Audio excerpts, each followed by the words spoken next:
जय माता दी दोस्तों बहुत जल्द रंगों का त्योहार होली आने वाली है और हिंदू धर्म में होली के त्योहार का बहुत अधिक महत्व होता है।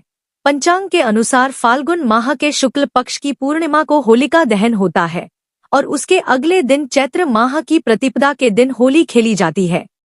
वहीं होली से 8 दिन पहले होलाष्टक लग जाते हैं और फिर होलिका दहन के साथ होलाष्टक का समापन होता है। मान्यता है कि होलाष्टक के 8 दिनों में कोई भी शुभ कार्य नहीं किए जाते हैं। यदि कोई इन दिनों में शुभ कार्य करता है तो उसे मुश्किलों का सामना करना पड़ सकता है। इसीलिए इस दौरान किसी भी तरह के शुभ और मंगल कार्य करने से बचना चाहिए। आपको बता दें कि हिंदू पंचांग के अनुसार फाल्गुन शुक्ल पक्ष की अष्टमी तिथि से लेकर फाल्गुन शुक्ल पक्ष की पूर्णिमा तिथि की अवधि होलाष्टक कहलाती है। दोस्तों, होलाष्टक का हिंदू धर्म में बहुत विशेष महत्व है। आपको बता दें कि होलाष्टक के 8 दिनों में कई ऐसे कार्य हैं जिनको करना वर्जित बताया गया है। होलाष्टक में शादी, विवाह और सगाई जैसे मांगलिक कार्यों के अलावा मुंडन, कर्णछेदन और नामकरण जैसे संस्कारों को भी नहीं करना चाहिए। इसके अलावा होलाष्टक में भवन निर्माण, वाहन, प्लाट या किसी भी तरह की प्रॉपर्टी को खरीदना या बेचना भी वर्जित बताया गया है। इसके अलावा होलाष्टक में भूलकर भी यज्ञ और हवन जैसे कार्य भी नहीं करने चाहिए। दोस्तों, होलाष्टक में शुभ कार्यों की शुरुआत भूलकर भी ना करें। अगर आप किसी नई दुकान का शुभारंभ करने वाले हैं तो आपको होलाष्टक लगने से पहले या होलाष्टक समाप्त होने के बाद करें। लेकिन होलाष्टक में किसी भी तरह के नए कार्य की शुरुआत ना करें। इस दौरान आप नौकरी परिवर्तन ना करें। यदि नई नौकरी ज्वाइन करनी है तो उसे होलाष्टक से पहले या होलाष्टक के बाद करें। यह भी कहा जाता है कि होलाष्टक के समय में कोई भी नया बिजनेस शुरू नहीं करना चाहिए। नए बिजनेस की शुरुआत करने के लिए यह समय शुभ नहीं माना जाता है। दोस्तों, होलाष्टक में सोना चांदी जैसे आभूषण खरीदने से बचना चाहिए। आपको बता दें कि होलाष्टक के दिनों में दान करना चाहिए। ऐसा करने से जीवन में आने वाले संकटों से मुक्ति मिलती है और अशुभ ग्रहों के फल में कमी आती है और इससे भगवान भी प्रसन्न होते हैं। होलाष्टक में व्यक्ति को भगवान की पूजा, भजन, ध्यान आदि में समय निकालना चाहिए। ऐसा करने से नेगेटिव ऊर्जा का नाश होता है। दोस्तों, होलाष्टक के आते ही होली के त्योहार का आगाज हो जाता है। होलाष्टक के पहले दिन यानी फाल्गुन मास की अष्टमी को होलिका दहन के स्थान पर गंगाजल छिड़क कर वहां पर सूखे उपले, सूखी घास और होलिका दहन के लिए 2 डंडे स्थापित किए जाते हैं।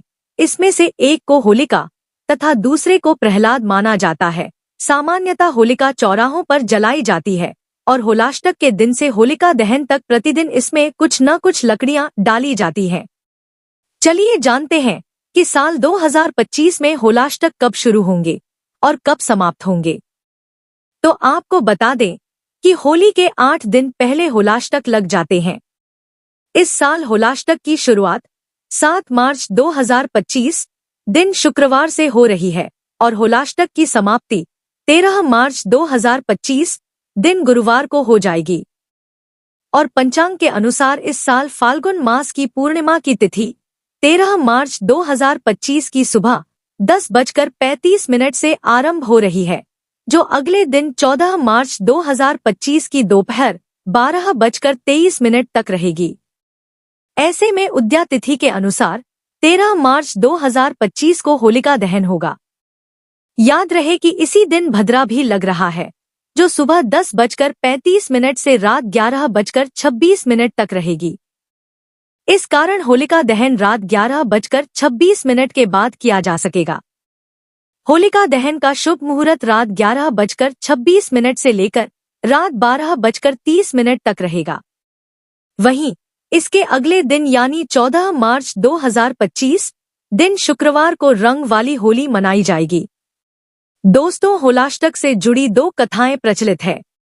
एक कथा के अनुसार होलिका द्वारा प्रहलाद को जलाए जाने से पहले 8 दिन पहले प्रहलाद को मारने के लिए हिरण्याकश्यप ने तमाम सारी शारीरिक यातनाएं दी थी।